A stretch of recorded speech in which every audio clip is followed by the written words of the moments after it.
Dean, mean Dean. What are we gonna do with the mean Dean? All you Flying V fans out there, shout to y'all. Uh, right next to it, PRS. We're gonna do an unboxing. Now, for me, I kind of like that PRS body style, the LP style, single cut. Not bad. I don't know. Maybe with a slightly rounder horn, like the short horn on the PRS, might be perfect. I don't know. I think I like the PRS best. Strap body, good body, right? Dean, crazy body, right? I never had a Flying V. Someone just gave this to me. I fixed it for him. Got the intonation, set the intonation. What did I do? I took out the nails. Okay, the body and the strap button. You could see how the body cracked. And so they put the nails in, I guess, to try to reinforce it. But it holds well. We got 4 screws in there. It's a shallow pocket. Like there's no pocket. There's the pocket. Right? So I was thinking I could add a little wood on there and make it a little better pocket. Might be appropriate. But there was nails. They drove big nails in there, and so I put some dowels. Got rid of the nails. Got the dowels. We got the string through body with the Flying V setup. Dean, I'm not sure if it's owned by Gibson. Now, how do you evaluate these guitars? What's this guitar worth? Right? This is the Michael Schenker version. Up there's the strap button. Right? Let's see if I knock it out of the way. With the phone, of course. But yeah, now you can see it says Dean. And there's the strap button. I got it scotch taped on there because I didn't want to put it back in and re-crack everything. 3 screws, right, for the truss rod. It says MS something. Michael Schenker. The headstock is friggin' huge, people. Huge, right? Like you can't even fit this thing in a case. But the fretboard wood, looking good. Rosewood, right? Real deal, old school. I don't know how old this guitar is. Might be good to look it up. But yeah, the inlays are nice too, kind of mother of pearlish, or I forget what they call those. But they're kind of pearly.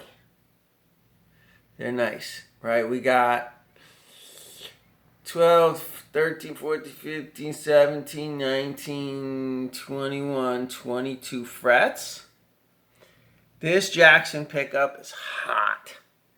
It's live, son, okay? The Dean looks to me like it was the original pickup. Nothing, dead.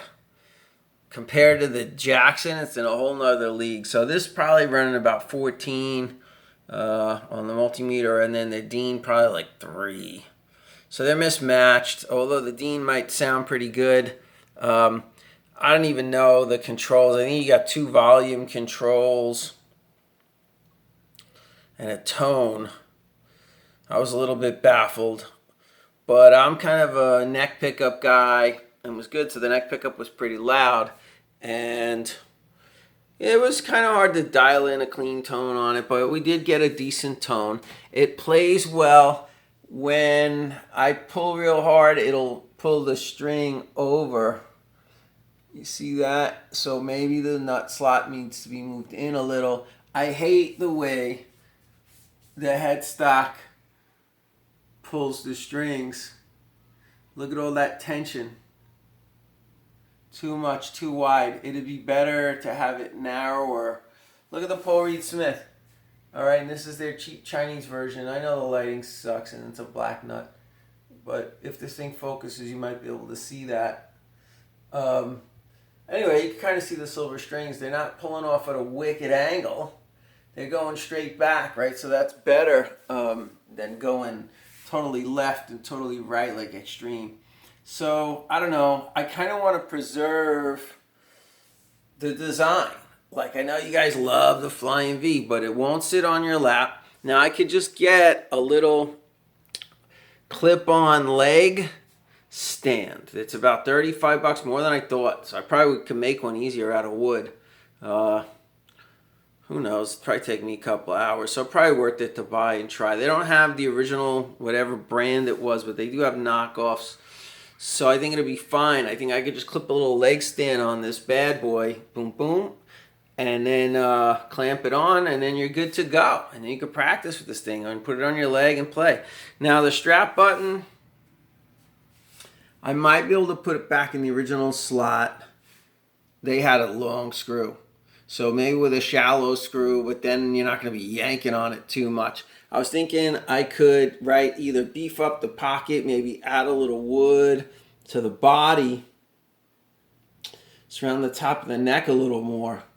I don't think that would harm anything. No harm, no foul, right? Just a piece of wood, maybe covering here and over. It's pretty solid, right? So I don't really need to do that. I could just maybe clean up the finish, polish it, fill it in or something so you don't notice. And then the cracks. I kind of like the black and cream or black and white that maybe faded to cream, but it looks cream.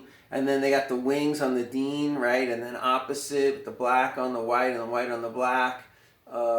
Tuning machines are like Goto.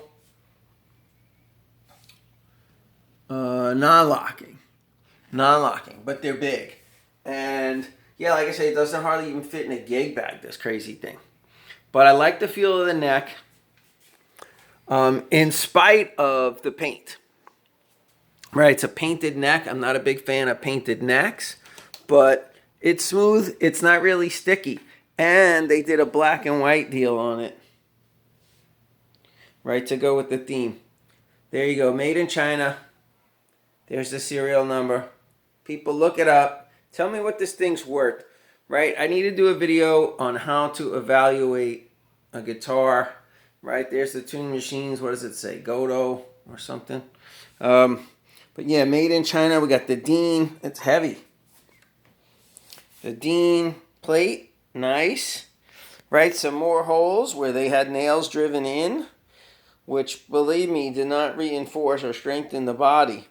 It cracked on both sides. It's cracked on this side too. And I'm pretty sure they glued it back together. It's not a big deal.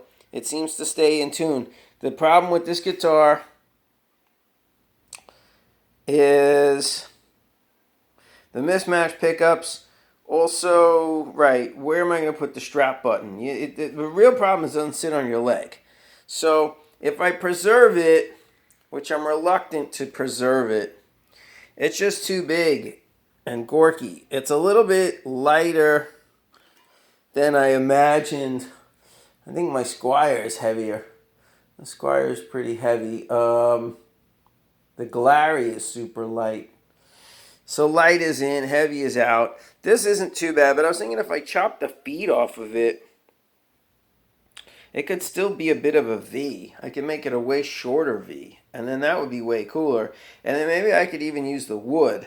I don't know how much we're going to preserve this finish, if that's even reasonable. Boss, it did say Lady Boss, and I took some of that vinyl off. You know, there's dings. They say these things ding a lot.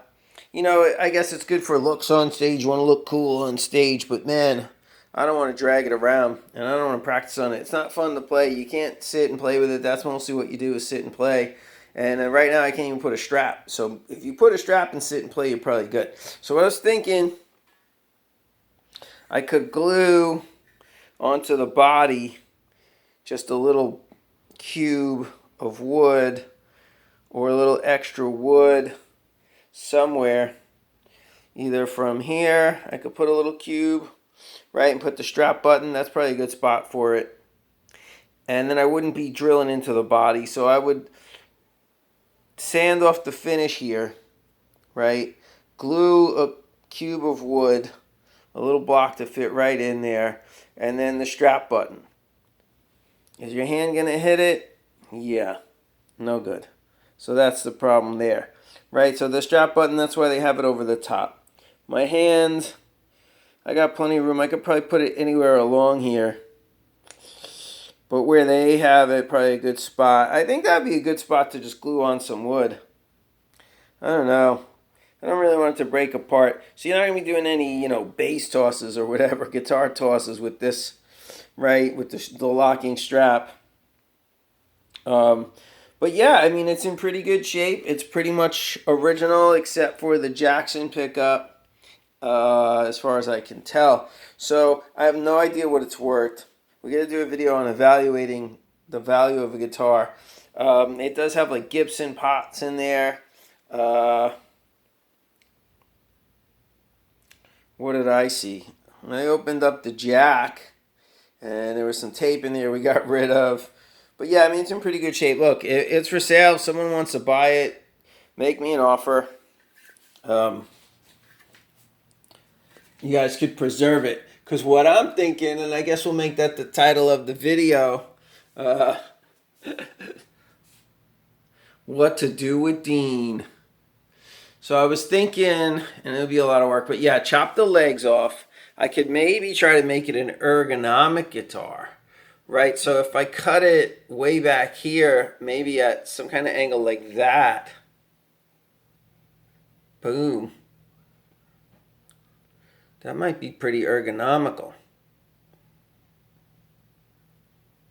Right, will that sit on my leg? I gotta get the angle right, I think. And then, right, and then we could play it at a 45. So it seems like it's the legs coming off at a 45. So if I just cut it 90, probably be good. Or maybe less, and then we could have better than 45 coming up. So I'm no expert on ergonomic guitars. I never owned one. I don't know if it's practical to try to convert this into one, or maybe it'll just be a little shorter flying V.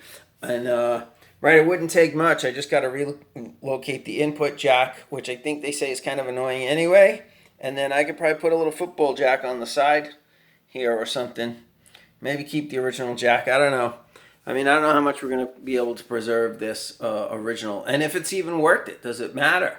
Right? So if you guys tell me, hey, the value, it's good, preserve it as Dean, it's going to go up in value, it's collector's item. I don't know how you evaluate it looking on Craigslist or seeing other ones, right? Maybe on Reverb or whatever. I would imagine this guitar is probably worth in the range of $300 to $400. Could be double that, could be triple that. Collectors, people love the flying V's. And like I say, it's got some good wood. I mean, it has some design flaws, right? I heard it's very common for these cracks to happen around the neck pocket. But it's solid. If we wanted to refinish it or touch up the finish, you could hide it much better. They didn't try to hide it at all. But when they brought it to me, they said, look, just make it playable. They want to try to make it playable. And we did. It plays, right? I recut the nut slots a little bit. The nut wasn't bad. I perfected the nut. So the intonation is money on this thing. We're pulled back pretty far on this two-pneumatic bridge on the G. I think we're almost as far back as we could go. Yeah. So we barely made it, but we made it. Now, two-pneumatic, and then it's got a big angle coming down. So the bridge pickup, it has to be higher up than the neck pickup. Now, I was thinking about replacing the two-pneumatic with more of a flat, like a Strat saddle, individual saddle, because you cannot raise the height on these individually, right? So it has to be pre-radiused to the neck and match, which, I don't know, is debatable. But the action goes real low on this guitar. I didn't try to squeeze it, but just setting it up, like basically we got it down to like 2 or 1.75 millimeters on the E string. I don't know. It's pretty low. Maybe a little higher. Might be at like 2.25. Somewhere around there. I like it a little higher so I could strum it really hard. But yeah, this sucker will go 175. I think it might even be at 175 now. So yeah, if you like the low action, the high fret access, you want to look cool on stage, bam, bickety bam. So for right now, I think I'm going to hold off on like chopping it. I was thinking I could chop this leg and then make it more like an Explorer, right? Just glue it on and then you got a built-in leg rest. Comment down below what you think. What you think about, doing that. I can chop both of these corners off, right? I can make the leg rest extension, it'll definitely look more like an Explorer, but I can make it little, right? And it'd be pretty little. And then I could chop this one and maybe add it to the pocket. And you see that on some of the Gibsons and the newer Vs, right? They trying to reinforce the pocket and stop this stuff from cracking. So, you know, if you know the history, this and that, maybe there's some good videos out there. Hit the links down below. Hit me up in the comments. I'm curious to see what y'all say. You know, people are gonna be like, no, don't tear it apart. Or yeah, it's worthless. You know what I mean? You're not gonna get 300 bucks. You'd be lucky to get 100 bucks or 50 bucks. Like, what's it really worth, right? Maybe for parts, part it out. But yeah, there's good tuners on there. It's a good neck. The headstock is weird. So what I was thinking was move the tuners into the center, change that angle, right? And then jigsaw sand that. Maybe I could preserve the style with the wings. Or I was thinking maybe bring the tuners in and it'd be more pointy, right? So instead of going wider from the bottom up, it'd be going narrower until maybe we hit the wings, and then I'll pop out the wings. But I was thinking to make the headstock, you know, about that size, like way smaller. So it'd be an awesome travel practice ergonomic guitar. What do you think, people? Should I convert it? Right? Should I try to save it, preserve it, modify it? What's appropriate? Give me the news. Appreciate you guitar fans. See you on the next video.